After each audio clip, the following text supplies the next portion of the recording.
kita langsung masuk saja ke sesi pembicara kedua, yaitu Pak Ignatius Darta Ranuwijaya. Silakan Pak Darta.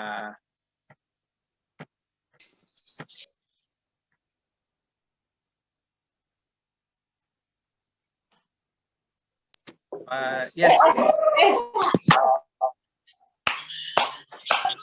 Terima kasih Pak Rino. Selamat siang Ibu Bapak semua.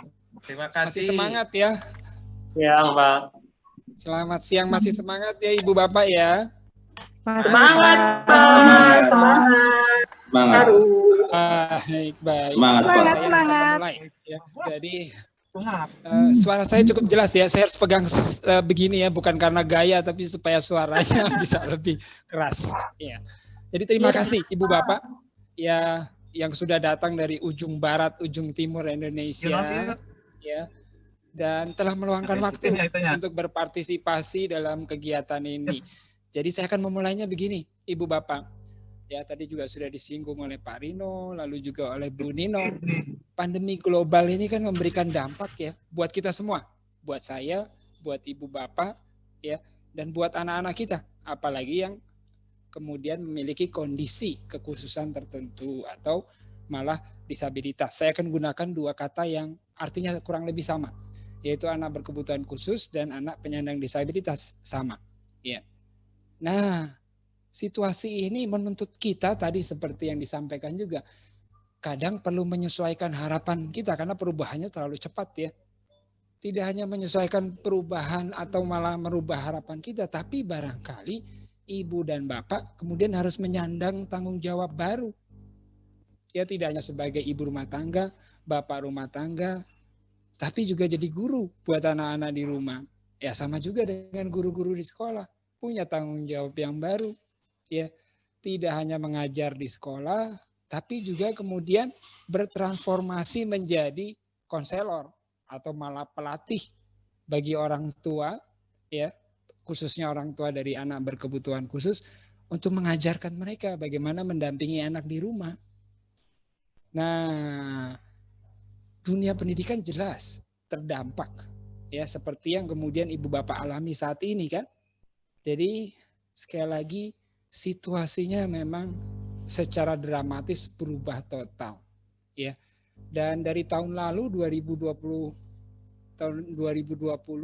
berbagai macam survei, berbagai macam penelitian sebenarnya sudah menunjukkan juga ya dampak pandemi di dalam area pendidikan atau malah di bidang pendidikan kita.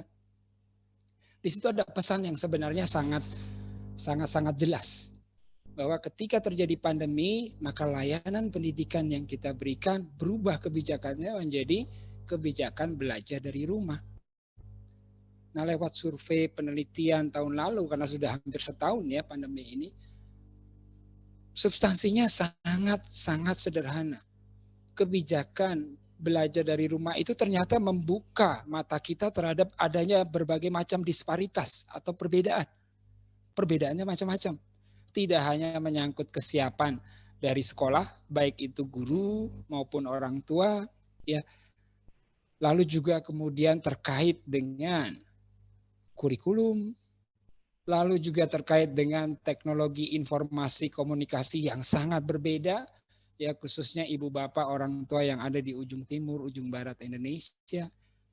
Lalu juga kebutuhan perkembangan dan belajar para peserta didik juga berbeda. Apalagi kita mau bahas tentang anak berkebutuhan khusus yang macam-macam. Ya, jadi ragamnya macam-macam. Kalau kita lihat Undang-Undang Nomor 8 Tahun 2016 tentang penyandang disabilitas, di pasal 4 itu disebutkan ada penyandang disabilitas fisik, ada penyandang disabilitas intelektual, ada penyandang disabilitas mental, ada penyandang disabilitas sensorik, dan ada penyandang disabilitas ganda. Kalau fisik ya tadi, ya salah satu contohnya yang sudah disetelkan yaitu cerebral palsy atau tidak lengkap anggota tubuhnya. Sehingga hambatan yang mereka alami adalah hambatan mobilitas atau fungsi gerak. Nah, kalau kita bicara disabilitas intelektual, ya ini menyangkut dengan intelijensi atau malah kemampuan adaptifnya. Biasanya yang digunakan adalah rentang dari intelijensinya di bawah 70. Nah, kalau kita bicara disabilitas mental, ya ini terkait dengan kasus-kasus neurodevelopmental, seperti kasus-kasus autism, lalu ADHD, atau kesulitan memusatkan perhatian dan hiperaktivitas. Lalu juga ada kasus-kasus kesulitan belajar spesifik. Nah, itu adalah contoh dari disabilitas mental. Tapi juga ada ragam disabilitas yang lain, ya, yaitu disabilitas yang sifatnya adalah sensorik. Ketika seseorang kehilangan indera, salah satu inderanya, seorang anak kehilangan indera penglihatannya, ya konsekuensinya dia tidak bisa melihat. Seorang anak kehilangan indera pendengaran, konsekuensinya dia tidak bisa mendengar. Atau disabilitas yang lainnya adalah disabilitas ganda. Ditemukan atau seorang anak memiliki kondisi lebih dari satu disabilitas. Apakah dia disabilitas fisik, sekaligus juga mengalami disabilitas sensorik, ya, tidak bisa mendengar, tidak bisa melihat, mungkin saja. Nah, dari survei yang dituliskan oleh ibu bapak, dari form yang ibu bapak tuliskan, beragam sekali anak-anaknya. Nah, hal ini juga yang kemudian akhirnya berdampak pada situasi pembelajaran kita. Apalagi ada kebijakan belajar dari rumah, baik secara daring maupun secara luring. Ya, karena Kementerian Pendidikan sudah mengeluarkan kebijakan ini sebenarnya sejak bulan Februari tahun 2020. Ya. Nah, ini juga yang kemudian kita perlu sikapi. Tadi di awal juga sudah disebutkan, bahkan lewat berbagai macam permainan dan juga ada yang namanya ice breaking.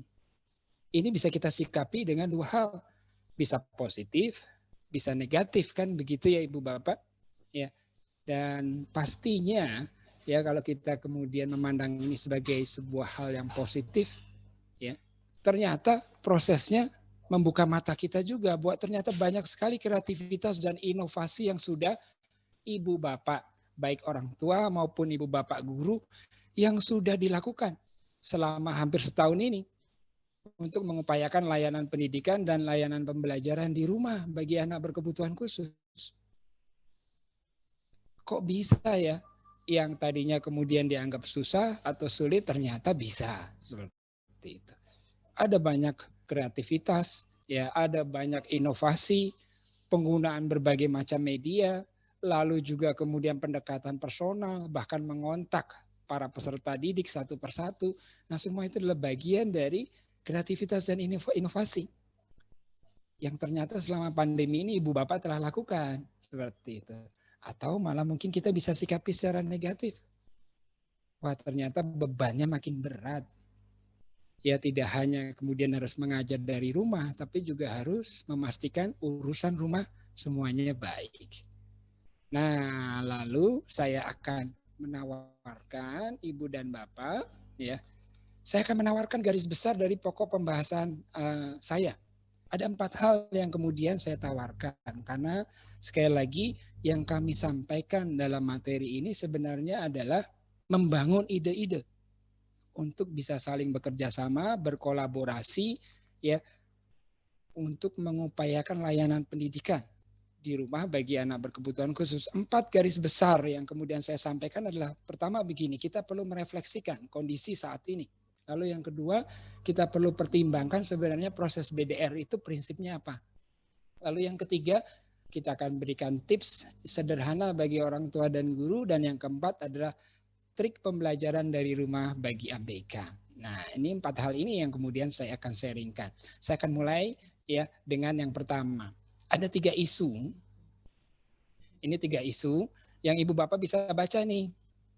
Ya, tiga isu utama ini sebenarnya merefleksikan pengalaman kita dalam memberikan layanan pendidikan bagi ABK di tengah situasi pandemi ini. Pertama, ABK yang kita hadapi itu sangat individual dan beragam.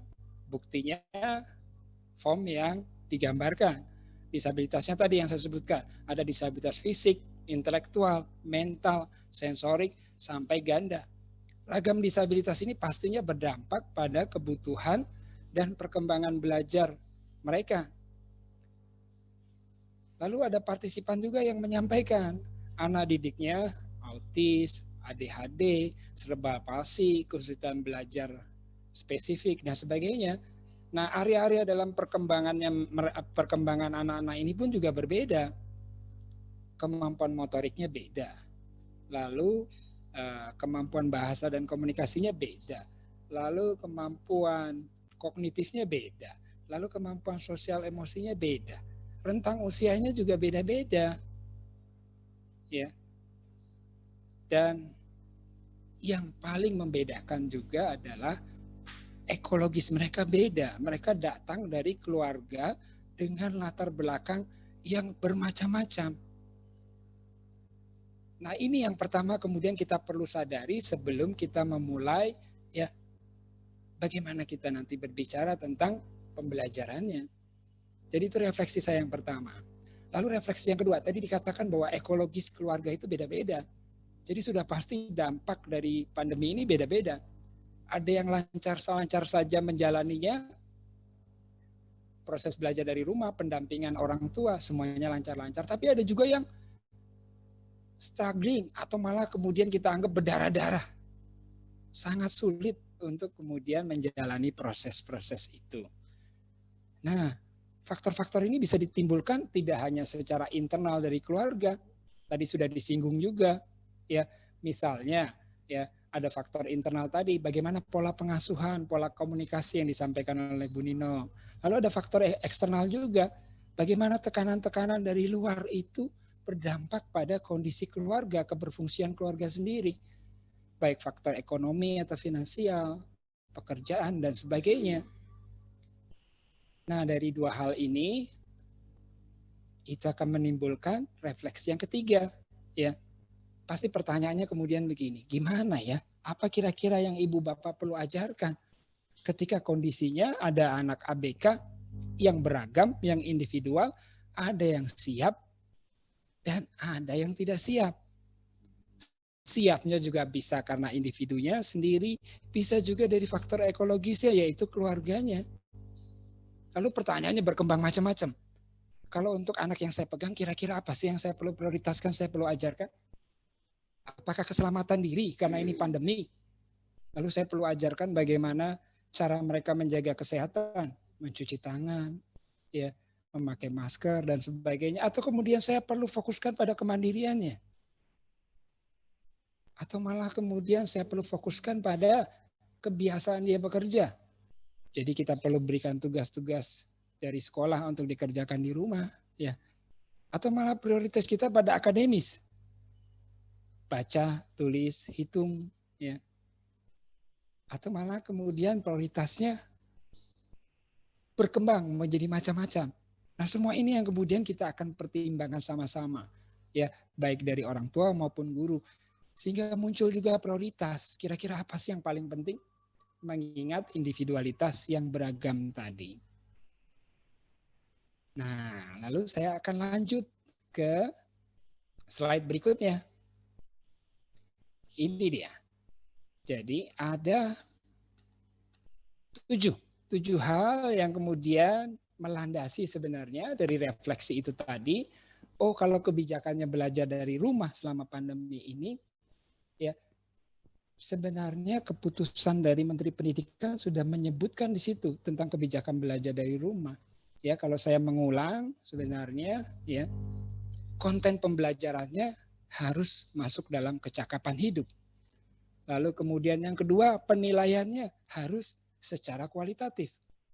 Lalu yang ketiga, ya berorientasi pada proyek atau pada kegiatan-kegiatan fungsional yang bisa dilakukan di rumah.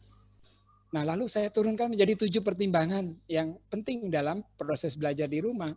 Yang pertama, BDR ini harus dilandasi prinsip keselamatan bagi semua orang.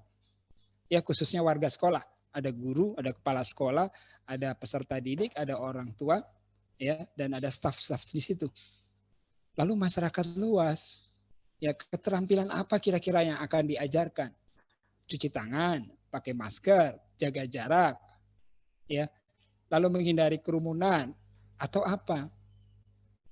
Nah, itu yang pertama, sikap positif. Lalu yang kedua, kita bicara tentang pemahaman dan pengetahuan yang bertambah. BDR itu harus meningkatkan pengetahuan dan pemahaman. Banyak hal yang bisa dilakukan oleh orang tua bekerja sama dengan guru ketika melakukan pelaksanaan belajar dari rumah. Mulai dari anak berkebutuhan khusus itu bangun dari tidur sampai dia tidur lagi. Ya, misalnya kemampuan domestiknya, ia menyapu rumah, ia menaruh pakaian kotor, ia kemudian membantu ibu bapak masak, mengangkat jemuran tadi, apalagi kalau pas waktunya gerimis atau hujan, seperti itu. Ya, jadi banyak hal yang sebenarnya kemudian bisa memperkaya dunia ABK dan cakrawala pengetahuannya. Nah, lalu kita bicara tentang yang ketiga. Nah, di sini ya, tinggal di rumah, lalu kemudian melakukan semuanya dari rumah, belajar dari rumah, bekerja dari rumah, berdoa dari rumah, seperti itu ya. Harusnya kemudian membuat mereka tidak terputus relasinya. Jadi secara emosional dan relasinya bisa terbangun. Bagaimana caranya? Banyak sekali. Ada platform teknologi komunikasi yang bisa kita gunakan. Mulai kemudian mengirim SMS, menelpon, menggunakan WhatsApp, sampai aplikasi yang ada di internet. Menggunakan Zoom, Google Meet, dan apapun itu namanya banyak sekali. Saya yakin Ibu dan Bapak Guru sudah semakin canggih. Karena selama 1 tahun sudah beradaptasi dengan berbagai macam platform digital yang terbuka yang bisa digunakan ya. Nah, lalu yang keempat ya, keputusan Mendikbud tentang BDR di bulan Maret 2020 lalu itu menyebutkan tadi seperti yang saya bilang, fokusnya adalah 3, kecakapan hidup, lalu kemudian yang kedua, ibu bapak guru harus melakukan penilaian secara kualitatif ya, bukan secara kuantitatif. Nah, lalu yang ketiga ya berbasis pada proyek-proyek atau aktivitas-aktivitas fungsional yang bisa dilakukan di rumah, kan begitu. Nah, lalu kemudian kita bicara yang kelima, membangun kesadaran dan tanggung jawab bersama. Nah, tentunya proses ini tidak bisa diserahkan begitu saja kepada guru saja, orang tua saja, ya, tetapi semuanya punya tanggung jawab sesuai dengan peran-perannya masing-masing. Guru berperan mentransformasikan dirinya untuk mengajarkan orang tua bagaimana caranya melakukan pembelajaran di rumah, atau istilah kerennya adalah scaffolding ya, seperti menyusun tangga seperti itu. Ya, sementara orang tua juga punya tanggung jawab untuk memastikan bahwa anak mengikuti proses pembelajaran jarak jauh atau modul-modul yang diberikan oleh ibu bapak guru mendampinginya, kan seperti itu. Nah, lalu kita bicara yang keenam, ini memungkinkan orang tua mengenali individualitas anaknya. Jadi selama BDR ini sebenarnya rahmat di balik bencananya adalah orang tua berinteraksi, berkomunikasi secara intens. Dengan siapa? Dengan anak-anak mereka, seluruh anggota keluarga mereka, termasuk yang memiliki kondisi disabilitas atau berkebutuhan khusus. Ya. Akhirnya mereka punya pemahaman, sekarang ternyata udah bisa ini ya, ternyata dia senang ini ya, ternyata dia senang itu ya. Ternyata dia suka ini, dia bisa itu, bisa ini, pokoknya macam-macam. Ngerti ini, ngerti itu, ya. Jadi BDR ini kemudian menegaskan kembali kepada orang tua, ya, bahwa tidak ada orang tua yang paling mengerti anaknya selain orang tuanya sendiri. Jadi individualitas ABK ini yang paling ngerti ya ibu bapaknya, bukan gurunya. Ya, lalu pertimbangan penting BDR yang terakhir adalah begini, Ibu Bapak. Pengalaman BDR ini sesungguhnya juga menyadarkan kita ya mengenai apa yang sebenarnya sudah dilakukan oleh sekolah. Oh, ternyata anak sudah bisa mengerjakan hitungan sederhana. Oh, anak paham dimensi, paham ukuran, ya, paham apa yang disebut banyak, apa yang disebut sedikit. Ya, itu konsep dari numerasinya. Oh, ternyata dia juga bisa menyapa orang lain. Oh, ternyata literasinya juga berkembang. Oh, ternyata dia bisa membaca tulisan sederhana. Ya. Tapi juga memberikan pemahaman pada orang tua atau keluarga bahwa oh, ternyata untuk persoalan perilaku, untuk persoalan komunikasinya masih perlu dibangun. Dan ini yang kemudian menjadi tanggung jawab dan prioritas orang tua di rumah. Begitu. Saya lanjutkan ke slide selanjutnya ya. Jadi pesan penting dari slide ini sebenarnya adalah ibu dan bapak guru harus melakukan proses belajar di rumah, harus fleksibel. Tidak ada model satupun yang berlaku bagi semua anak ABK. Lalu kemudian model pembelajaran itu harus menghubungkan semuanya. Menghubungkan guru dengan orang tua, menghubungkan guru dengan peserta didik, menghubungkan peserta didik ABK khususnya dengan teman sebayanya, menghubungkan ABK dengan gurunya, dan simple serta komunikatif. Lalu guru juga harus mengarahkan orang tua, ya. Dan ada upaya bersama dari orang tua, guru, ya, untuk mengidentifikasi kira-kira sumber-sumber pembelajaran bagi ABK yang penting ya ketika melakukan proses belajar di rumah ini apa. Nah, ini adalah makna dari 7 hal yang kemudian saya ingin sampaikan. Kita pindah ya Ibu Bapak. Kita pindah ke slide berikutnya. Nah, ini ada tips sederhana. Ya, tipsnya sederhana. Ya, ada 5 sebenarnya. Ini tips yang umum sekali untuk Ibu Bapak guru dan para orang tua. Mari kita buat persiapan untuk mencapai belajar dari rumah yang sukses. Caranya sederhana. Orang tua bisa menata lingkungan fisik, taruh meja lah di pojok atau tempat tertentu yang anak bisa duduk. Kalau memang perlu melakukan proses belajar secara online, ada meja untuk menempatkan komputer, ada kursi yang cukup nyaman, ada tempat yang cukup tenang seperti itu, ya. Itu persiapannya. Lalu juga kemudian membiasakan anak untuk menjalankan rutinitas. Kalau memang misalnya jam 8 atau jam 7 sudah mulai BDR, ya persiapkan anak. Nanti jam 7 ya setelah kamu mandi, makan dan sebagainya, siap-siap untuk belajar online, ya. Dan yang paling penting selain persiapan tadi diungkapkan oleh Bu Ninong juga adalah ibu dan bapak, baik orang tua maupun ibu bapak guru harus menata kembali harapannya. Barangkali terlalu tinggi atau malah terlalu rendah, kita sesuaikan kembali. Ya, sesuai dengan situasi dan kondisi yang ada. Lalu hal yang kedua, tips yang kedua bagi orang tua, ya, masa pandemi ini, ya itu juga mengarahkan kita agar fokus, ya, fokus pada apa? Relasi. Tadi disebutkan, bahkan ditegaskan kembali tentang adanya kebutuhan psikososial. Ya,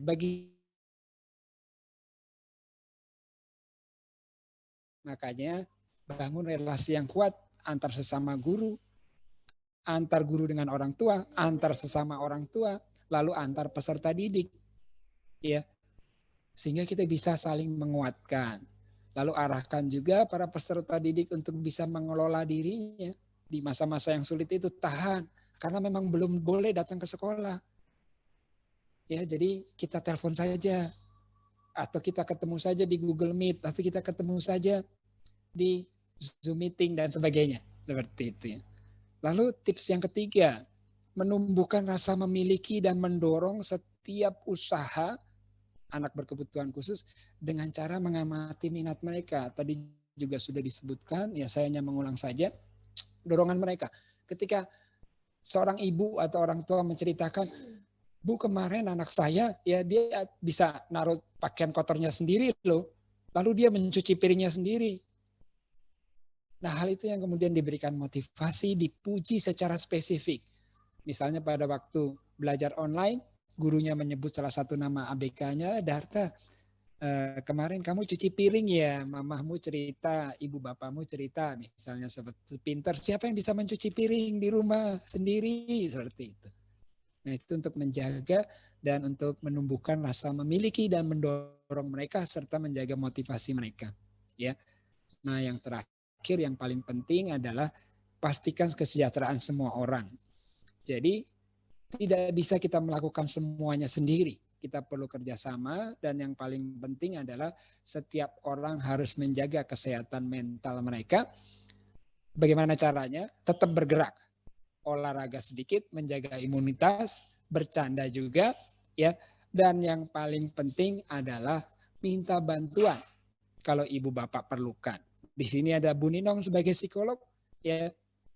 Pastinya dia bisa memberikan saran dan rekomendasi bagi ibu dan bapak yang sudah bahasa kerennya adalah bukan hanya overwhelm ya, tapi sudah outburst, bahkan meltdown seperti itu. Meltdown itu sudah ada perubahan yang radikal. Kita lanjut ke slide berikutnya. Nah, ini slide yang kemudian turunannya. Ada 7 trik belajar dari rumah yang sederhana. Ini saya buat melingkar, Ibu Bapak. Artinya ini tidak linear. Ibu dan Bapak bisa mulai dari mana saja. Ya, tapi kalau saya mulai secara linear, pasti begini logikanya.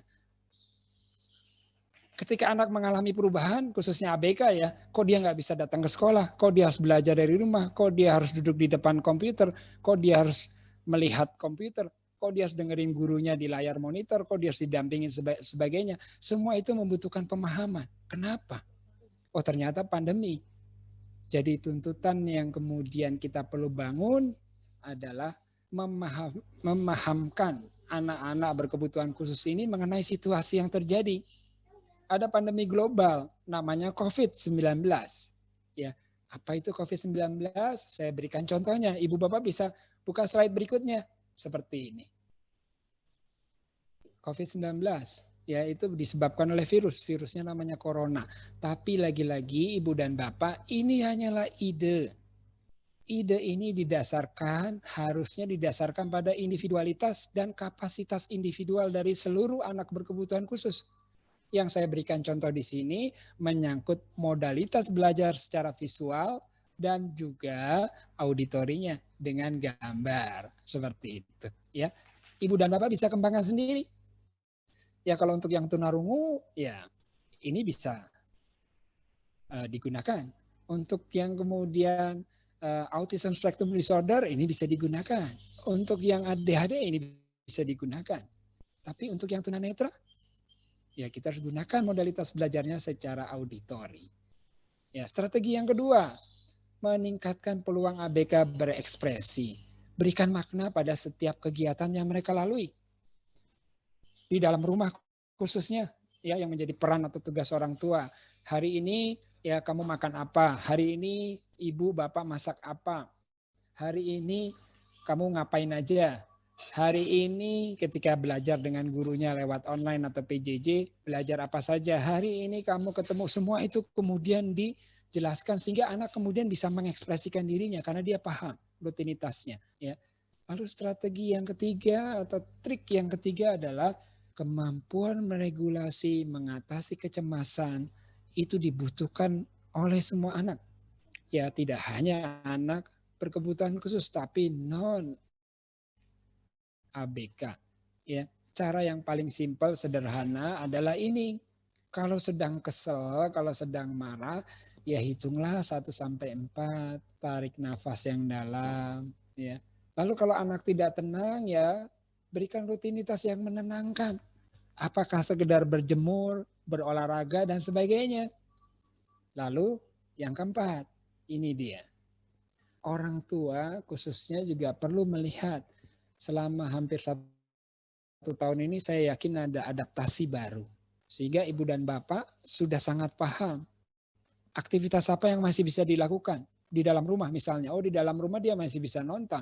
Oh di dalam rumah dia masih bisa ya menggambar, masih bisa menulis, masih bisa membantu orang dan sebagainya. Kalau di luar rumah bisa apa? Oh masih bisa menanam di kebun, oh masih bisa kemudian olahraga di luar dan sebagainya. Hal-hal itu yang kemudian juga penting diinformasikan kepada para guru, ya ibu bapak guru di sekolah untuk kemudian membangun yang kelima, membangun ini rutinitas baru yang adaptif dan fleksibel karena tidak sama. Ada anak yang siap jam 8, ada anak juga yang baru siap jam 9. Seperti itu. Lagi-lagi modelnya akan disesuaikan sesuai dengan individualitas anak. Apa disabilitasnya, apa minatnya. Ya. Lalu bagaimana juga kemampuan-kemampuan di area perkembangannya. Baik area perkembangan bahasa dan komunikasinya, kognitifnya, atau malah sosial emosinya. Lalu kemudian strategi yang keenam. Ini dia. Tadi prinsipnya BDR adalah belajar dari rumah, menjalankan sesuatu di rumah. Ya, tidak berarti koneksinya atau hubungannya terputus. Jadi, menggunakan berbagai kapasitas individual dari ABK, ya ibu dan bapak guru serta orang tua harus sama-sama bekerja sama dan sepakat untuk mengembangkan relasi ABK. Sekalipun itu pandemi. Caranya gampang. Ambil salah satu model yang paling gampang. Apakah dengan menggunakan handphone ataukah menggunakan WhatsApp atau malah telepon biasa atau malah SMS.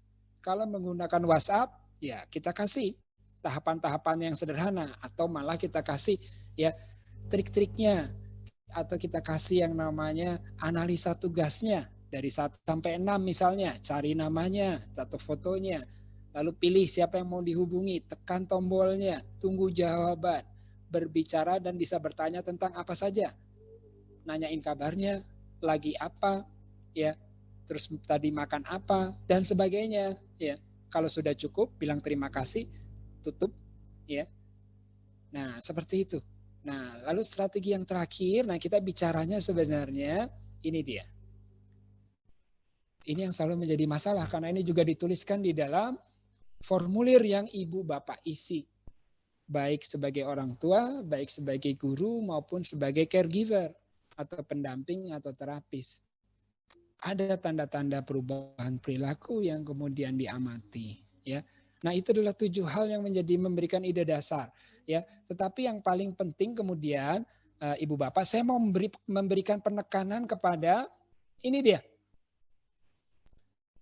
Trik yang ke-7, ya. Lalu trik yang ke-2, ya, dan trik yang ke-5. Ya, kenapa yang ke-7? Ya, pertama kemungkinan adanya persoalan perilaku, ya. Itu barangkali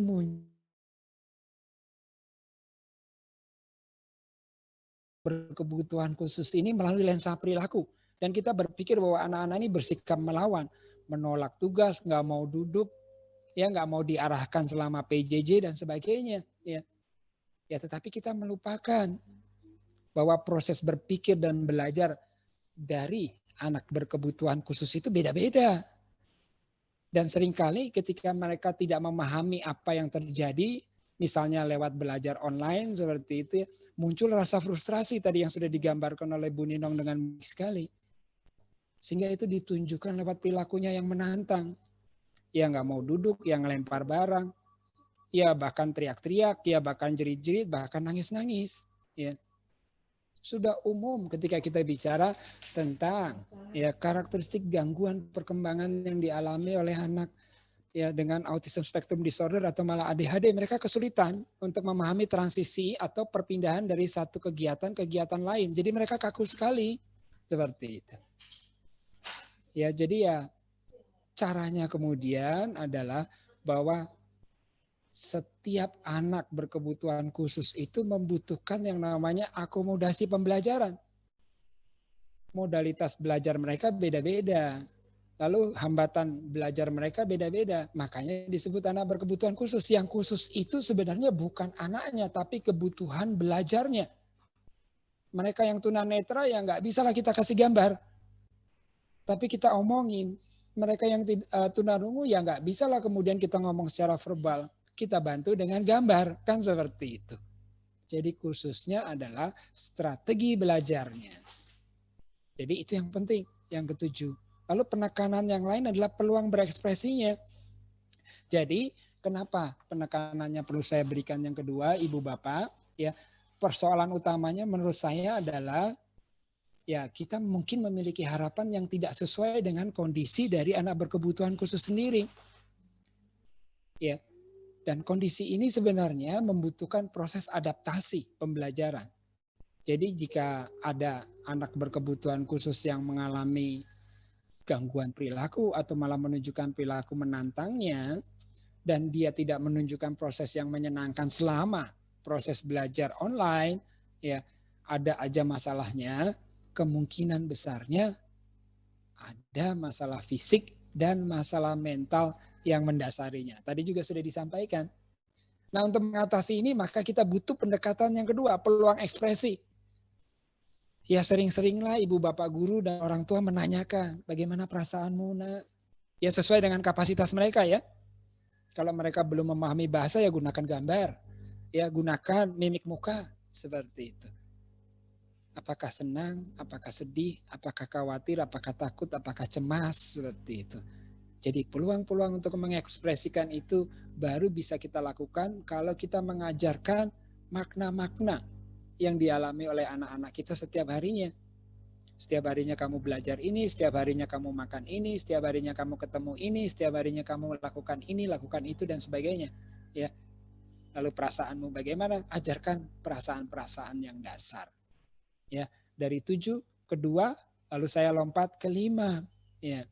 Pada sebagian besar anak berkebutuhan khusus, umumnya mereka akan jauh lebih tenang ketika mereka punya gambaran mau melakukan apa. Rutinitas atau kegiatan yang mereka lakukan apa. Ini persis sama dengan ibu bapak ketika belanja. Ya, ibu bapak kalau punya duit banyak, lalu pergi ke supermarket, nggak tahu mau belanja apa, bingung, akhirnya semua dibelanjain. Sampai di rumah mungkin akan bermasalah ya dengan pasangan. Tapi bayangkan kalau kita punya catatan, kita mau lakukan sesuatu, kita mau belanja bulanan, kita mau pergi ke supermarket, kita mau beli ini, beli itu, sesuai dengan catatan kita, jauh lebih tenang. Dan semuanya akan berjalan efektif. Jadi rutinitas baru, ya, misalnya jam 8 belajar virtual atau online dengan guru bersama teman-teman, lalu kemudian jam 11:30 istirahat, lalu makan dan sebagainya, ya. Dan tidak hanya itu sebenarnya Ibu Bapak, ketika belajar online mereka juga perlu tahu apa sih kegiatannya, dengan siapa sih melakukannya, bagaimana sih caranya melakukannya, lalu selesainya kapan. Itu juga informasi yang penting bagi anak-anak berkebutuhan khusus. Ketika mereka tidak memiliki informasi itu, ya mereka akan cemas, mereka akan khawatir, seperti itu. Nah, lalu saya kira sudah hampir selesai ini di ujung. Nah di akhir slide saya, ini saya berikan informasi yang sebenarnya sudah diberikan oleh Kementerian Pendidikan dan Kebudayaan sejak bulan Maret 2020 yang lalu. Ibu dan Bapak bisa menggunakan semua ini, tapi pesan saya yang pertama adalah ya cari materi-materi yang sesuai dengan karakteristik individual putra-putri Ibu Bapak atau anak berkebutuhan khusus yang menjadi murid Ibu Bapak guru. Ya, fungsionalkan itu. Lalu yang kedua, ya sesuaikan dengan tugas-tugas perkembangan yang ada di sekolah. Macam-macam kok di sini, ya. Ada buku sekolah elektronik, sampai kemudian modul pembelajaran elektronik, bahkan paket A, B, dan C ada. Ya, saya kira itu yang perlu saya sampaikan, Pak Rino, Ibu Bapak Guru. Terima kasih. Nanti kita bisa berdiskusi panjang, ya. Terima kasih. Saya selesai menyampaikan. Ya, silakan Pak Rino. Baik, terima kasih Pak Darta, terima kasih banyak. Saya dapat aha momen nih ya, bahwa ternyata anak berkebutuhan khusus yang sebenarnya khusus adalah kebutuhannya ya, bukan anaknya ya. Terima kasih Pak Darta. Sehingga ketika kita melihat bahwa yang khusus itu adalah kebutuhannya, kita bisa memfokuskan energi kita kepada solusi memenuhi kebutuhan mereka gitu ya. Jadi kayak kita ketika kita kebutuhannya kita sendiri lapar, ya oke, solusinya ini. Kalau kita ngantuk, solusinya ini. Kalau kita lagi kesel, apa solusinya gitu ya. Nah, berarti fokus mindset-nya itu harus bukan ke anaknya, tapi ke kebutuhan anaknya yang memang khusus. Nah, paling bagus adalah memang melihat bagaimana dua pakar ini kalau ibaratnya silat gitu ya, atau kungfu gitu ya, melihat mereka ini berlatih kungfu ini ya, makanya kita langsung masuk saja ke role play gitu ya. Role play-nya seperti yang sesuai rencana ke Ibu Ninong dulu ya, Pak Darta ya. Nah, Ibu Ninong. Oke. Silakan. Saya mulai ya. Ibu Ninong silakan Ibu Ninong. Ini juga menyingkat waktu juga. Jadi baik, konteksnya adalah ceritanya di kelas 1 ya, kelas 1 awal banget, saya sudah mengajarkan urutan angka dari angka 1 sampai 20. Sebentar, ini saya bikin gallery view dulu Pak, biar saya bisa melihat peserta. Oke. Oke. Nah, saya mau tunjuk atau ada yang mau jadi relawan untuk jadi murid saya butuh 4 murid aja deh. 4 murid, ini ceritanya di kelas reguler, tapi ada 1 yang berkebutuhan khusus. Nah, ada yang mau jadi relawan atau biar cepat saya tunjuk? Siapa yang punya murid kelas 1 atau punya anak kelas 1 yang ABK? Saya, Pak. Oke, Ibu Amelia boleh ya? Ibu Amelia akan Amelia. jadi ceritanya Ibu Amelia yang akan jadi anak ABK-nya, gitu ya, Bu Amelia ya? Boleh ya, Bu? Iya, Pak. Ya. Terima kasih, Bu. Nah, Siapa lagi? Itu apa? Murid atau putra? Ini siswa saya kelas 2, Pak. Oh, oke, baik. Ya, ini untuk saat ini Ibu Amelianya yang akan jadi siswa ABK-nya gitu ya. Nah, berarti butuh berapa lagi, Bu Nino? Butuh 3 lagi. Oke, langsung aja lah ditunjuk langsung ya. Yang tampak di layar saya aja ya, Bu Nisa dari TKPL. Oke, tahan dulu. Bapak juga nih, biasanya Ya. anak laki-laki Badung nih, Pak Matovani. Iya, saya baru mau nunjuk Pak Matovani. Iya, memang Badung. Badung ya. Iya, Badung memang. Tuh, Bu. Saya teman sekolahnya. Tuh. Oh. Maaf ini Kayaknya ketahuan. Ibu dilarang membuka rahasia ya. Rahasia umum, Pak. Oh, rahasia umum. Sama Silakan, Bu Nino. Pak Agus Suryo Kartiko. Sore. Iya, Bu. Ya, Bu. Ya, jadi ya mau jadi murid saya ya. Oke. Ya, Bu. Oke, jadi Ini mohon maaf ini Agusnya ini anaknya atau ini apa peserta ini? Agusnya anaknya. Oh, anak Bu Nino. Oh, oke. Ya udah. Jadi murid saya ya, Agus ya. Iya, Bu. Oke. Jadi mohon maaf saya nggak pakai Bapak Ibu yang modelnya ya. Jadi Matovani, Amelia, Agus sama Nisa. Pak, bentar, saya jangan di spotlight. Bentar, Pak, saya butuh lihat. Sebentar. Saya spotlight semua aja. Oh iya. Oke, terus siapa lagi? Ibu Amelia. Bu Amelia, Bu Nisa, Pak Matovani, sama Matovani mana nih Pak Matovani nih? Saya ngelihatnya mana nih Pak Matovani? Adik Matovani jangan bandel ya. Nggak ada yang bandel, Pak. Nggak boleh pakai kata bandel, Pak. Oh iya, Pak. Lalu siapa? Siapa satu lagi? Ibu Nisa ya? Nisa TKPL. Ibu Nisa mana nih, Bu Nisa? Oh, ini dia, Bu Nisa. Siap. Oke. Sudah kelihatan ya di spotlight ya? Di saya sih belum muncul ya, tapi pokoknya yang 4 itu sudah ada di layar saya sih. Oke, nggak apa-apa. Semuanya udah di atas. Oke. Selamat pagi semua anak-anak. Selamat pagi, Bu Guru. Selamat pagi, Bu. Bagaimana perasaan kalian pagi ini? Tenang. Ngantuk sekali. Oh, ngantuk. Oke, kalau gitu kita sarapan matematika ya. Ingat nggak hari Senin kemarin kita kan sudah belajar angka dari angka 1 sampai 5 ya. Sekarang kalian coba sama-sama sebutkan dari angka 1 sampai 5. Kita mulai ya. Tunggu, Matovani, tunggu aba-aba dari Ibu. Kalau Ibu bilang 1, 2, 3, mulai. Kalian mulai ya. Siap? Ya, siap. Oke. 1, 2, 3. Matovani. Oh, iya. Dengarkan Ibu. Tadi Ibu bilang apa, Nak? Ya, habis 1, 2, 3. Iya, habis 1, 2, 3. Ya. Terus mulai. Ya. Oke. 1, 2, 3, mulai. 1, 2, 3, 4, 5. Oke. Bagus sekali. Terima kasih. Yeay. Amelia bisa tolong sebutkan lagi angka dari 1 sampai 5, Nak? Bisa, Bu, bisa. Oke, kita mulai. Ya, silakan mulai. 1, 2, 5. Oke. Salah. Gak apa-apa, Matovani. Kita belajar sama-sama ya. Amelia, tadi ada angka yang kurang. 1. Ikuti Ibu ya. Ya, Iya, Bu. tapi nggak apa-apa. Tadi usahanya udah bagus, keren tadi ya. Kita mulai. 1, 2, 2, 2, 3,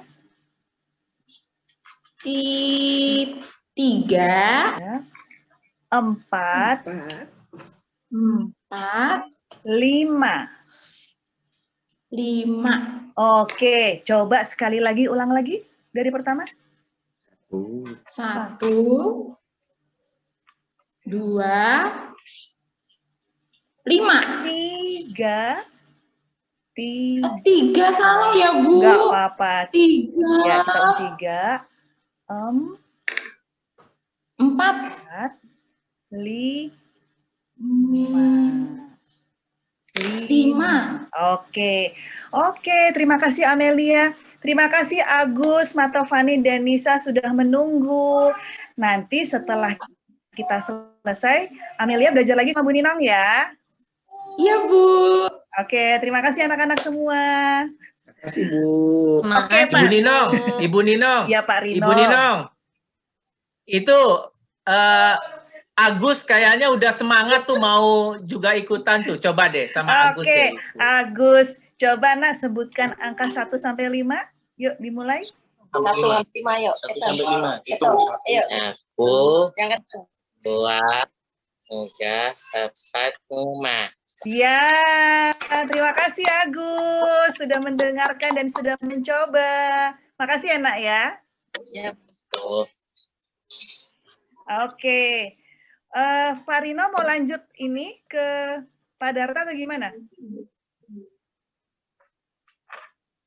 Wah, ini Pak Rinonya kemana nih? Ya udah, kita lanjut aja langsung ya ke Pak Darta. Silakan Pak Darta. Iya. Halo Bu Mona. Oke, sebentar. Oh, Maaf, itu sorry. ada tamu. Ya. Baik. Ya, kasih tepuk tangan dulu dong buat 4 adik-adik kita ini. Silakan Ibu kasih apanya nih ya namanya ya. Oke. Terima kasih. Disuruh satu orang yang jadi berperan anak ABK ini Pak Matovani sama Bu Nina kok jadi KW begini. Oke, makasih banyak. Nah, Bu Ninong, kenapa waktu Bu Amelia bilang 1, 2, 5 itu terus Ibu nggak bilang 3, 4? Karena nanti gitu. Saya udah mau ngomong tuh padahal. Salah. Karena nanti proses berpikir jadi keputus gitu. Karena kan dia sedang berproses. 1, 2, 5. Memang dia berarti mungkin ada kemungkinan masalah di memorinya, misalnya kayak gitu ya. Memang ada masalah yang seperti itu gitu. Jadi itu yang perlu kita. Bu Amelia aslinya emang begitu, Bu. Memang suka lupa. Bukan, Pak. Oh, bukan. Maaf. Aduh, si Bapak. Maaf ini. Ya, Memang saking ini ya, saking berperannya ya, jadi ini ya. Jadi menjiwai banget gitu tadi. ya. menghayati Pak setiap harinya ngajar anak Baik, adik. terima kasih. Chemistry-nya Nah, nanti kita akan bahas. nyampe di hati. Iya, baik. Ya, nanti kita akan bahas ada pertanyaan nanti setelah Pak Darta role play. Nah, kami merasa terhormat sekali kehadiran Afkar, putra dari Ibu Mona. Saya mau cek dulu, Ibu Mona apakah masih join, Ibu Mona? Oh iya, ini dia Ibu Mona ya. Ibu Mona dengan Afkar ya, Bu Mona ya. Hai. Hai. Assalamualaikum. Aku Afkar. Waalaikumsalam. Iya. Nah, ini one on one ini ceritanya ya, one on one. Jadi saya akan tampilkan Pak Darta dari Bandung dan Ibu Mona dari Balikpapan. Wah, ini senang banget nih. Karena COVID kita jadi ketemu nih ya. Iya, Pak. 12 yuk. Oke, silahkan Pak Darta. Gimana? Baik. Terima kasih. Ya, Bu Mona, Afkar, Iya, ada Pak. gambar. Lihat nggak? Lihat nggak? Ada gambar tuh di depan, Lihat di nggak? depan layar. Ya. Lihat. Iya. Coba. Ya. Afkar ngomong-ngomong udah makan belum? Udah. Pakai apa tadi makannya? Ayam tepung. Hah? Ayam tepung. Terus apa lagi? Apa tadi? Namanya itu doang. Iya. Makan sayur nggak? Nanti sore. Oh, nanti sore. Bagus. Itu di sebelah Askar siapa ya? Itu siapa di sebelah Askar? Ini siapa? Namanya Afkar. Di Bunda. belakang. Oh, Bunda. Nah, sekarang Afkar sama Bunda mau belajar bareng sama Pak Darta. Mau nggak? Iya. Mau aja. Iya, mau ya. Itu lihat di depan, Afkar lihat ada gambar-gambar. Iya. Nah, coba Gambar. sekarang. Nah, nanti Ibu bisa bantu ya. Bunda bisa bantu ya. Iya, iya Pak. Ya, coba Afkar tunjuk apel. Apa mana? Ini. Oh, itu apel. Yang merah. Iya, betul. Pinter sekali. Afkar tunjuk yang suaranya wek, wek, wek, wek, wek. Mana? Bebek. Aduh, pinter banget. Hebat. Sekarang, ya, coba Afkar ya cari yang dipakai untuk cuci tangan. Mana, Nak? Nih. Apa itu namanya? Cuci tangan. Iya, namanya Sabun. sabun. Pinter sekali. Sabunnya ada berapa? Coba dihitung. Mana sabun? 1, Tuh. 2. 2. Pinter. Ada 2. Wah. Nah, kalau yang dipakai untuk menggosok gigi? Yang mana? Yang ini. Namanya Iya. apa? Coba pura-pura. Sikat gigi. Oh, sikat gigi. Odol. Bagus. Odol dan sikat gigi. Coba pura-pura gosok gigi. Kayak Pak Darta, tirukan. Pura-pura gasiat gimana? Mana giginya coba Pak Darta mau lihat. Aduh, pinter. Bagus. Bagus. Sekarang Pak Darta mau tanya. Ya, Afkar cari benda yang berpasangan ya. Afkar lihat sepatu nggak? Coba tunjuk sepatu. Yang ini sepatu. Iya, Warna black. Black. Iya, warna black atau warna Dia suka hitam. campur-campur, Pak. Kalau ngomong. Nggak apa-apa, nggak apa-apa. Pak Darta juga suka campur kok. Ya, apalagi mie campur seperti itu. Ya. Jadi sepatu warna black atau warna hitam pasangannya apa? Pasangannya apa, Nak? Yang mana? Pakai apa? Sebelum pakai sepatu pakai apa? Pakai bebek? Pakai bebek atau pakai sabun? Pakai Bukan. sepatu? Sebelum pakai sepatu, Afkar pakai apa? Sepatu Pakai pasangan. kaos kaki. Pinter, tepuk tangan nih. Bunda tepuk tangan dong buat Askar. Iya, hebat. Iya dong, Askar hebat. Nah sekarang, ini Askar laki-laki ya. Di Iya. situ ada gambar rok. Siapa yang pakai rok? Anak laki-laki atau anak perempuan? Perempuan. Aduh, pinter sekali, gendernya juga hebat, ini konsepnya hebat, bagus. Ya. Nah, sekarang rok pasangannya apa ya? Itu rok sekolah. Coba tunjuk pasangannya apa? Apa pasangannya? Mana? Pasangan baju kakak mana? Kakak kan pakai Iya, rok. Biasanya pakai yang mana? pinter. Yang mana bajunya? Mana gambar baju? Iya. Yang mana gambarnya? Negaranya. Mana Iya. coba? Mana Nggak bajunya? tahu.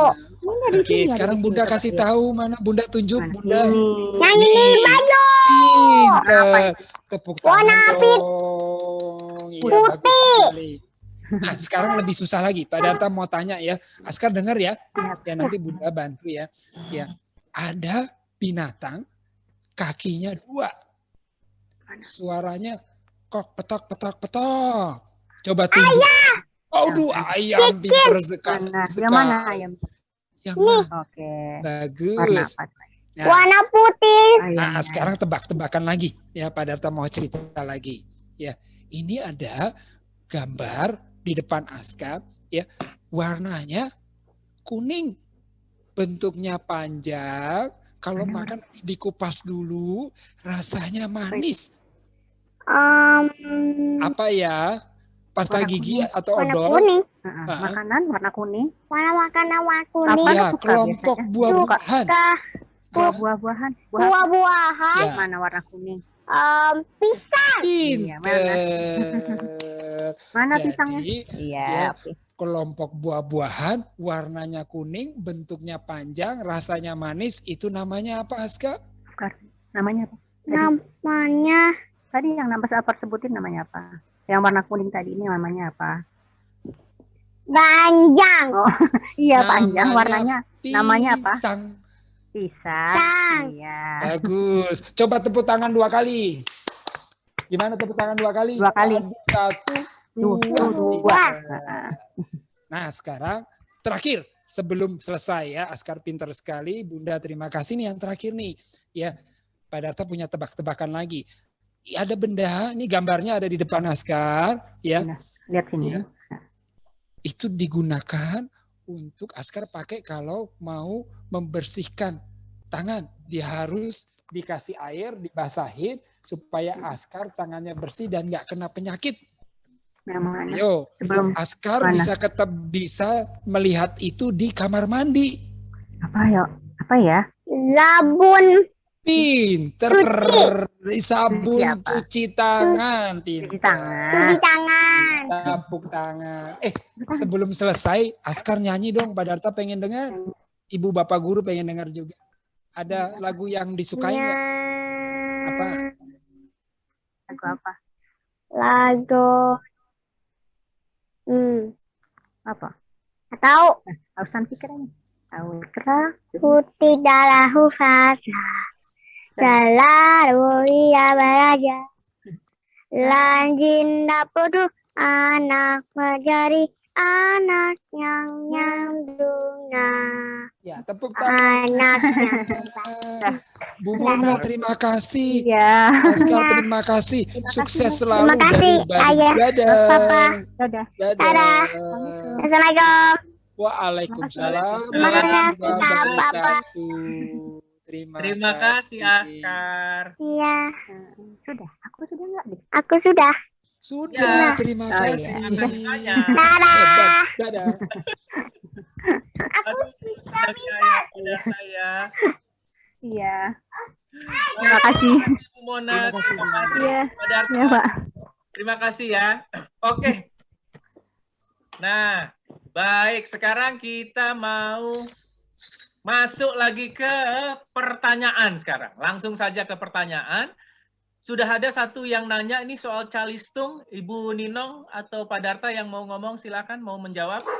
Bapak Ibu, mudah-mudahan Bapak Ibu masih punya waktu 10 menit atau 15 menit untuk mendengarkan sesi tanya jawab. Kalau ada pertanyaan silahkan ketik di chat supaya bisa kami baca dan kami persiapkan. Kalaupun tidak semua pertanyaan yang bisa terjawab, kita akan adakan sesi nanti di WhatsApp group gitu ya, atau nanti bisa japri ke Pak Darta atau Bu Ninong gitu ya. Silakan Ibu Ninong atau Pak Darta yang soal calistung tadi. Ada pertanyaan bagaimana mengajarkan anak ABK membaca, tulis dan berhitung. Baik, terima kasih Pak Rino. Saya mencoba merespon dulu, nanti setelah itu Bu Nino tolong tambahkan, Bu Ninong ya. Pertanyaannya sebenarnya susah-susah gampang. Ya. Ibu dan Bapak pernah dengar prasyarat untuk membangun yang namanya number sense atau pemahaman tentang numerasi. Apa syaratnya Ibu Bapak? Ini hanya mengingatkan saja, kebetulan memang disiplin ilmu saya adalah pendidikan khusus. Ya. Jadi S1, S2 saya bicaranya juga tentang pendidikan khusus. Jadi kita bicaranya sebenarnya tentang ya pedagogis. Ya, jadi ada seorang sebentar, suaranya putus-putus atau tidak ini? Ya, nggak apa-apa, Pak. Nyambung. Baik. Ya. Jelas, Pak.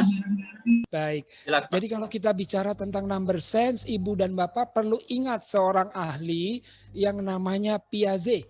Dia terkenal sebagai epistemolog knowledge atau bapak yang mengajarkan asal-muasal pengetahuan. Dia membagi itu tentang perkembangan seorang anak memahami angka. Dia sebut sebagai number sense. Syarat yang pertama, anak harus memahami prinsip dari yang namanya ya sequencing, urutan.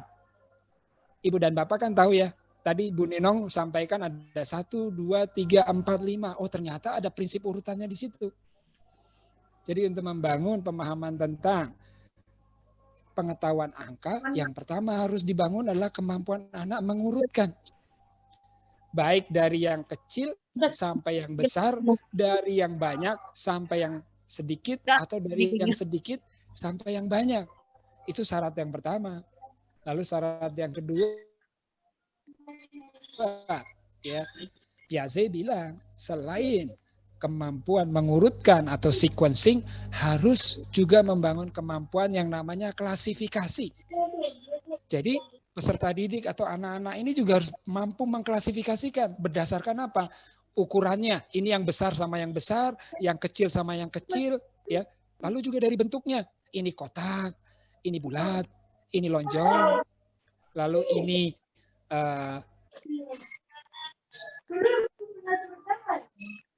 Halo, ya, tolong di-mute, Ibu.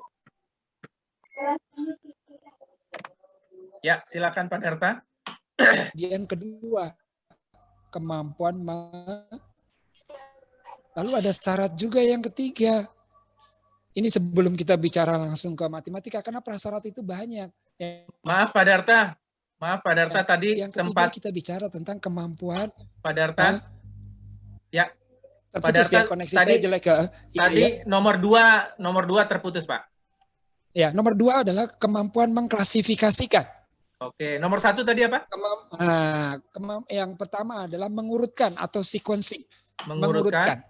Ya, yang kedua klasifikasi berdasarkan jumlah atau banyak, besar, kecil, seperti itu, ukuran dan sebagainya.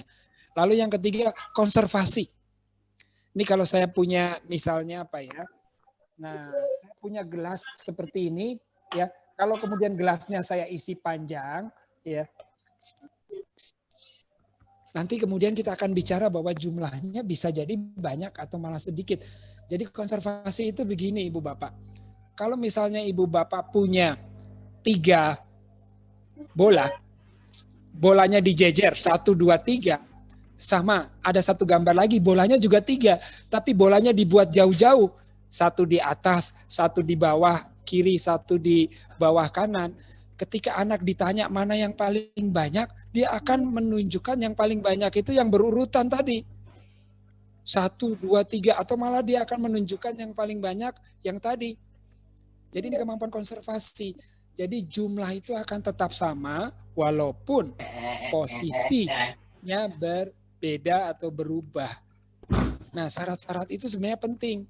Sebelum akhirnya syarat yang terakhir setelah dia memahami konservasi, ya mereka juga bisa memahami ya hukum matematik yang sederhana seperti itu atau aksioma yang sederhana. Nah, yang Ibu Bapak tanyakan, ya menurut saya harusnya kita mulai dari hal yang dasar. Saya mau kasih ilustrasi yang paling sederhana. Ibu dan Bapak, berapa 12 ditambah 7? 19. 19. Berapa 15 ditambah 7? 22. Yakin 22? Yakin. Karena ada peserta didik kita yang menjawab 122. Tadi 12 tambah 7 betul 19.